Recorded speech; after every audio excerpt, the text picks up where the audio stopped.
Hi guys, welcome back to another TV's video. This week we're going to go back to doing TV show reviews. I hope that's okay. Today we are going to review 2 shows. I just felt like doing 3 all in the same kind of time span was a bit too much, and I wanted to go more in depth about what I actually thought about each of the shows. Much more in depth. I hope that's okay. The TV shows today that we're going to review are The Big Bang Theory and Riverdale. These are 2 of my favourite shows at the moment. They are both on Netflix, so you can access them through that. If that sounds like something you'll be into, keep watching.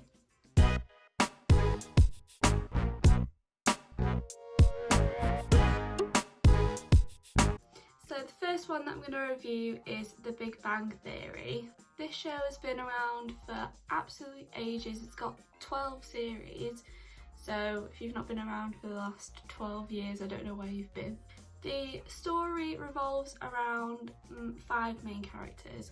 4 of them are geeky guys. They work at a university, they read comic books, they watch Star Trek and Star Wars and all that kind of stuff, and their world kind of gets turned upside down when a new person moves in across the hall from them. She's not been like any of the other neighbours that they've had, and there's like kind of like an instant connection from one of the characters to her, and that's where the story kind of begins.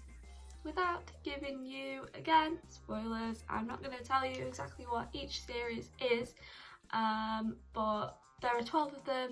Each episode is about 20 minutes long, so it's very watchable. Say if you didn't have much time, you could just stick one on if you're waiting for the bus or something, and then leave it and then pick it up again when you have more time.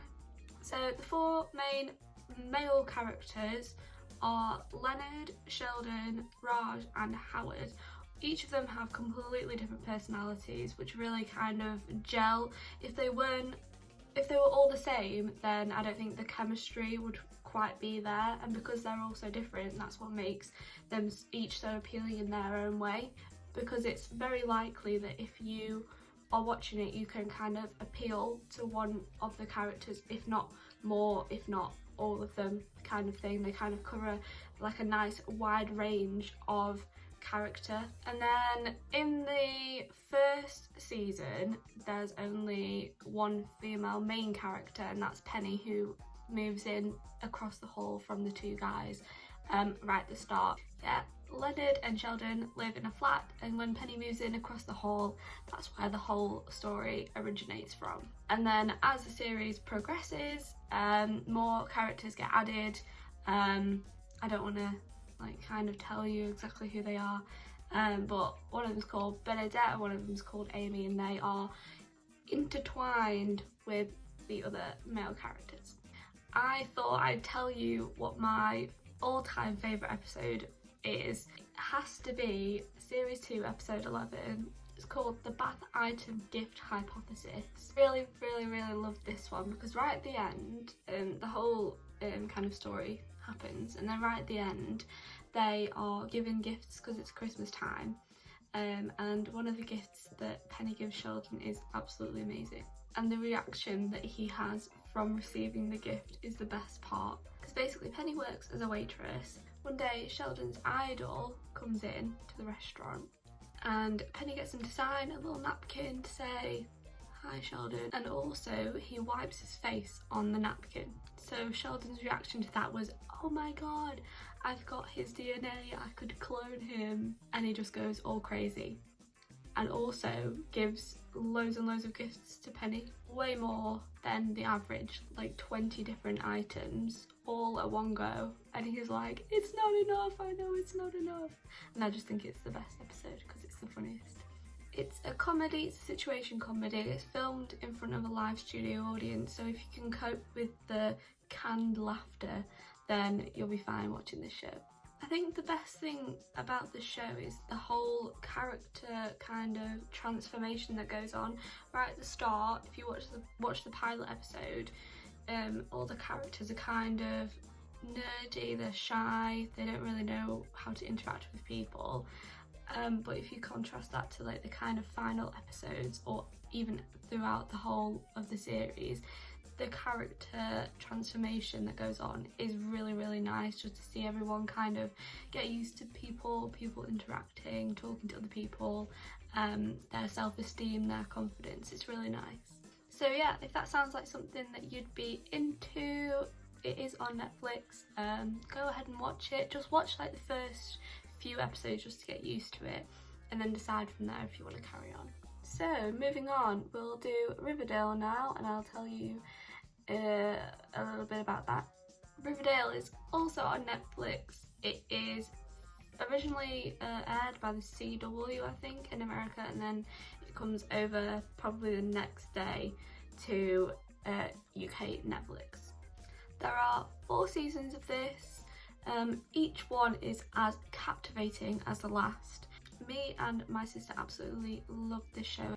It's much more aimed towards the kind of teenage market, probably 16 to 25 range. If you like crime shows, if you like mysteries, if you like murder mysteries, if you like not really knowing where it's going, this is a TV show that is for you. Also, if you have read the comic books, then you will like this too. The Archie ones are the most popular ones. They use some of the storylines from them, and obviously the characters are named after the ones in the comic book. Yeah, there are 4 main characters. They are Betty, Veronica, Archie and Jughead, and they are the kind of consistent characters that are in all 4 series. They all have their ups and downs with each other and everything, but they are the main characters in the series. Yeah, each series has a new story, so each individual series has a separate kind of story that lasts the whole series. So the first one was the murder of Jason Blossom, and then it was the story of solving that murder. The second one was the appearance of the Black Hood, who was going around killing loads of people. The third series was the Gargoyle King, and then the fourth one was the murder or death of Jughead, and then kind of everything comes from that. So each one has kind of its own little story, but obviously the characters and everyone are the same throughout. I think it's a really intriguing series. Again, if you like mystery stories, not really knowing what was going on throughout, and you're willing to put the time in to watch every episode to find out the truth, usually the truth doesn't get told until the absolute final episode. So if you're willing to put the time in and effort in to watch all of them, then you are satisfied by the end because you've watched all of them and you know exactly what's happened and why it's happened. My favourite character has to be Jughead, just because I feel like he's the most kind of down-to-earth, normal character. I think you'll start watching the show and you'll go, why are these people still around? Why do they still live in the town of Riverdale when all this craziness has happened? I think he's the only one that kind of questions that and goes, okay, why is this happening? How can we stop it? So that's why I think I like him. They also have musical episodes, so if you like singing and stuff like that, they will do some spontaneous musical episodes where they just break into song whenever they like, and they're really fun as well. I think those ones would be my favourite episodes, just because they're a bit different from the other ones that they do. I think those ones would be my favourite episodes anyway, because I like music and musicals and stuff like that. If you like mysteries and murder mysteries and people going behind each other's backs doing loads of different things, a bit spooky, then this is the show for you. I would definitely recommend it to a friend, just because all of my friends are in that age range and mainly female, and I think it appeals to the female market more than the male market. So yeah, I would definitely recommend it to a friend. That is all from me today. I hope you have enjoyed this journey. Also, please remember that I still am taking comments and suggestions of what to review. So if you have any burning desire to tell me what to review, please leave them in the comments. I'll be back next week with more TV shows and maybe other different kind of funky stuff. So I'll see you all then. Please remember to like and comment and subscribe. Everything is down here all around, and yeah, I'll see you all next week. Bye.